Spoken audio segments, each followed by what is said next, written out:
ॐ सोमनाथाय नमः। ॐ मल्लिकार्जुनाय नमः।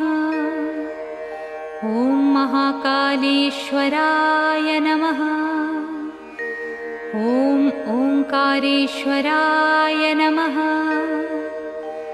ॐ वैद्यनाथाय नमः।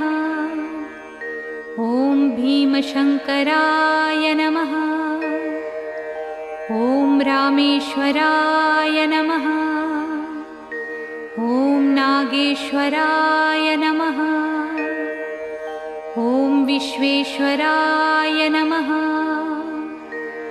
ॐ त्र्यंबकेश्वराय नमः। ॐ केदारेश्वराय नमः। ॐ भुस्मेश्वराय नमः।